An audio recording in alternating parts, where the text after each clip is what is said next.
नमस्कार सभी केंद्रीय कर्मचारी, राज्य कर्मचारी और पेंशन भोगियों के आपके अपने भरोसेमंद YouTube channel government employees times के फ्रेश वीडियो में एक बार फिर से हार्दिक स्वागत है। देश भर के 52 लाख से ज़्यादा केंद्रीय कर्मचारी सहित 68 लाख से अधिक पेंशन भोगियों के लिए धमाकेदार बड़ी खबर है।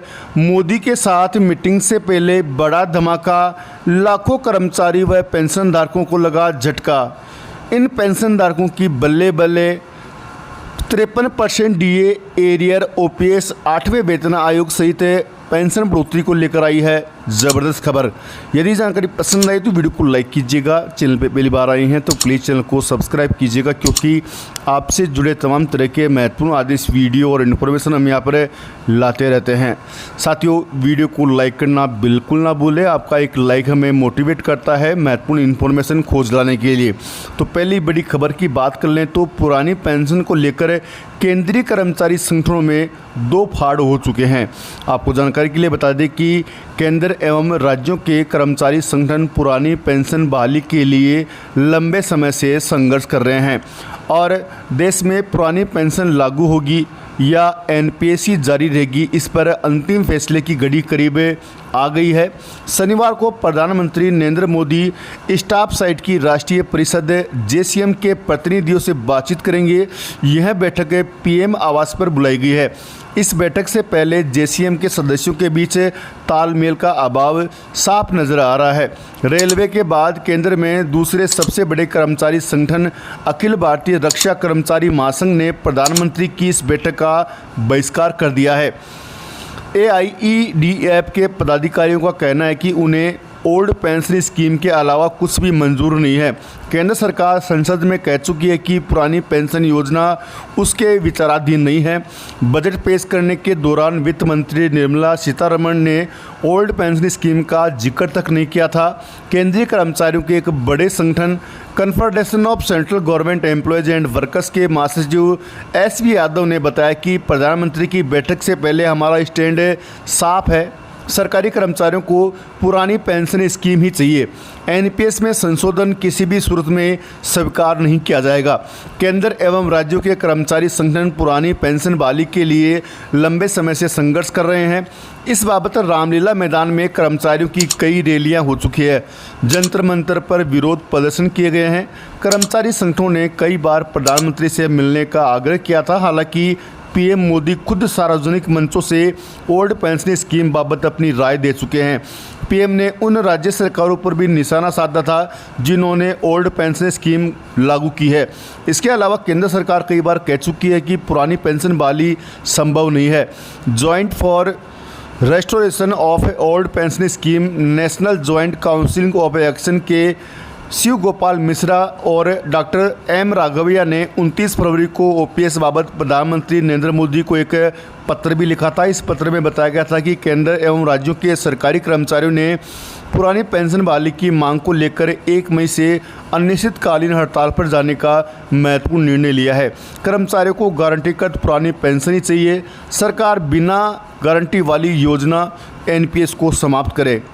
जेएफआरओपीएस ने अपने पत्र में प्रधानमंत्री मोदी को 10 अगस्त 2023 को भेजे गए ज्ञापन का हवाला देते हुए कहा कि कर्मचारियों को विश्वास है कि सरकार एनपीएस को ख़त्म करने और सीसीएस पेंशन नियम 1972 के तहत गारंटेड पुरानी पेंशन व्यवस्था बहाल करेगी। जेएफआरओपीएस ने प्रधानमंत्री मोदी से मिलने का समय मांगा था। हालांकि बाद में केंद्र सरकार के इस आग्रह पर वित्त मंत्रालय की कमेटी को कुछ वक्त दिया जाए। कर्मचारी संगठनों ने राष्ट्रव्यापी हड़ताल वापस ले ली। अखिल भारतीय रक्षा कर्मचारी महासंघ के महासचिव श्री कुमार के मुताबिक उनका संगठन प्रधानमंत्री के साथ होने वाली बैठक में हिस्सा नहीं लेगा। वजह बैठक में ओपीएस पर नहीं बल्कि एनपीएस पर बातचीत होगी। एआईडीएफ पहले ही कह चुका है कि उसे एनपीएस में सुधार मंजूर नहीं है। कर्मचारियों को ओपीएस ही चाहिए। बता दें कि अखिल भारतीय रक्षा कर्मचारी महासंघ ने नॉर्थ ब्लॉक में 15 जुलाई को हुई वित्त मंत्रालय की कमेटी की बैठक का भी बहिष्कार किया था। वित्त मंत्रालय ने पुरानी पेंशन पर बातचीत करने के लिए स्टाफ साइड के प्रतिनिधियों की बैठक बुलाई थी। इस बैठक में एनपीएस पर बातचीत हुई थी। आपको जानकारी के लिए बता दें कि एआईडीएफ के अध्यक्ष एसएन पाठक और महासचिव श्री कुमार का कहना था कि कर्मचारियों को केवल गारंटीकृत पुरानी पेंशन ही चाहिए। उन्हें एनपीएस में सुधार मंजूर नहीं है। केंद्र एवं राज्यों सरकारों के 6 करोड़ से अधिक कर्मचारी एनपीएस को खत्म करने और पुरानी पेंशन योजना के तहत पेंशन बहाल करने के लिए संघर्ष कर रहे हैं। मोदी 2.0 सरकार ने एनपीएस में सुधार की सिफारिश के लिए वित्त सचिव की अध्यक्षता में एक उच्च स्तरीय समिति का गठन किया था। एआईईडीएफ के कर्मचारी पक्ष के राष्ट्रीय परिषद जेसीएम और वित्त मंत्रालय की समिति को ज्ञापन सौंपकर एनपीएस में किसी भी तरह के सुधार की बात को खारिज कर दिया था। अब एआईईडीएफ ने पीएम मोदी की बैठक का बहिष्कार कर दिया है। Confederation of central government employees and workers ने 15 जुलाई की बैठक से पहले जेसीएम के सचिव शिव गोपाल मिश्रा को पत्र लिखकर सूचित किया था कि कर्मचारियों को ओपीएस से कम कुछ भी मंजूर नहीं है। वे एनपीएस की समाप्ति और गारंटीकृत ओपीएस की बहाली चाहते हैं। कॉन्फेडरेशन के महासचिव एसबी यादव कहते हैं कि ओपीएस में पेंशन की गारंटी है, कर्मचारियों को 1 रुपया दिए बिना ये सुविधा मिलती है। हालांकि कॉन्फेडरेशन के 2 सदस्य प्रधानमंत्री के साथ होने वाली बैठक में शिरकत करेंगे, मगर हमारा एजेंडा क्लियर है। एनपीएस में सुधार पर कोई बातचीत नहीं होगी, कर्मचारियों को केवल गारंटीकृत पुरानी पेंशन ही चाहिए।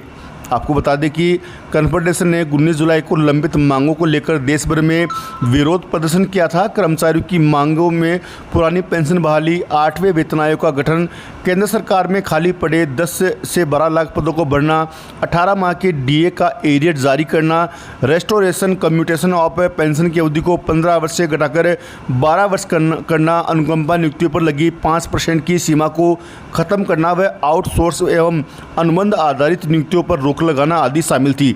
बतौर बीएस यादव आज भी कॉन्फेडरेशन अपनी मांगों पर कायम है। पीएम के साथ होने वाली बैठक में भी कॉन्फेडरेशन उक्त सभी मुद्दे रखेगा। आपको जानकारी के लिए बता दें कि national mission for old pension scheme Bharat के राष्ट्रीय अध्यक्ष डॉक्टर मनजीत सिंह पटेल ने प्रधानमंत्री की बैठक को लेकर कहा कि जॉइंट कंसल्टेटिव मिशनरी जेसीएम के केंद्र सरकार के विभागों के प्रतिनिधियों से मिलकर बनती है। केंद्रीय कर्मचारियों का जब भी कोई ऐसा मुद्दा होता है जो गतिरोध उत्पन्न करता है तो सरकार इसी प्रतिनिधिमंडल से बातचीत करती है। इसके स्टैंडिंग कमेटी में केवल 12 लोग हैं जो सरकार से बातचीत करते हैं। मुद्दा कोई भी हो, अगर वह केंद्रीय कर्मचारियों से जुड़ा है तो सरकार बातचीत इसी से करती है। इसी आधार पर राज्यों को भी सरकारें भी अपने अपने राज्यों की मान्यता प्राप्त संगठनों से बातचीत करती है पुरानी पेंशन के मुद्दे पर। इसलिए सरकार किसी राज्य के कर्मचारी संगठन को आमंत्रित नहीं करती है। चूँकि रेलवे सबसे बड़ा केंद्रीय सेक्टर है, इसलिए हमेशा रेलवे के प्रतिनिधि बैठकों में अहम किरदार होते हैं। खैर जो भी हो, हमारा आंदोलन आज सफलता के करीब है। हमें उम्मीद है कि प्रधानमंत्री मोदी एनपीएस को ओपीएस में कन्वर्ट करने का बड़ा और ऐतिहासिक फैसला जरूर करेंगे। कल होने वाली मीटिंग में केंद्रीय कर्मचारियों और पेंशनर्स की कई मांगों पर मोहर लग सकती है, जिसमें 3% महंगाई भत्ता, 18 महीनों का बकाया डीए एरियर, 8वें वेतन आयोग पर बड़ा फैसला भी केंद्र सरकार के द्वारा लिया जा सकता है। लंबे समय से केंद्रीय कर्मचारी 18 महीनों के बकाया डीए एरियर के वन टाइम सेटलमेंट की गुहार केंद्र सरकार से लगा रहे हैं, लेकिन सरकार हर बार इनकार कर रही है। अब कल जब केंद्रीय कर्मचारी संगठनों के साथ प्रधानमंत्री नरेंद्र मोदी की बातचीत होगी तो उस समय 18 महीनों के बकाया डीए एरियर 8वें वेतन आयोग को लेकर भी बड़ी खबर निकल के सामने आ सकती है।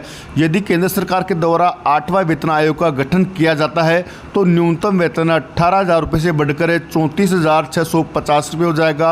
वहीं पेंशन भी 9,000 रुपये से बढ़कर 17,300 रुपये हो जाएगी। लंबे समय से केंद्रीय कर्मचारियों की मांग थी कि उनका न्यूनतम वेतन और फिटमेंट फैक्टर बढ़ाया जाए, तो इसको लेकर भी कल होने वाली मीटिंग में प्रधानमंत्री नरेंद्र मोदी बड़ी खुशखबरी दे सकते हैं। यदि केंद्रीय कर्मचारियों के 18 महीनों के बकाया डीए एरियर को जारी करने पर हरी झंडी देते हैं तो प्रत्येक कर्मचारी के खाते में लाखों रुपए क्रेडिट होने की संभावना है। वहीं आपको बता दें कि हर 5 साल में 5% पेंशन बढ़ोतरी की मांग केंद्रीय कर्मचारी संगठन द्वारा लंबे समय से की जा रही है।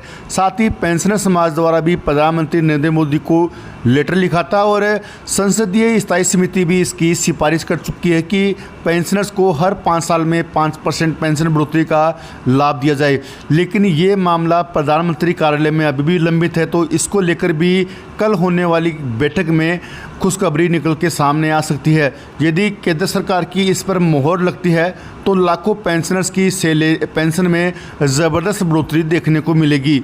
वहीं जुलाई 2023 से 24 से केंद्रीय कर्मचारियों और पेंशनर्स के डीए और डीआर में 3% की धमाकेदार बढ़ोतरी होने की संभावना है।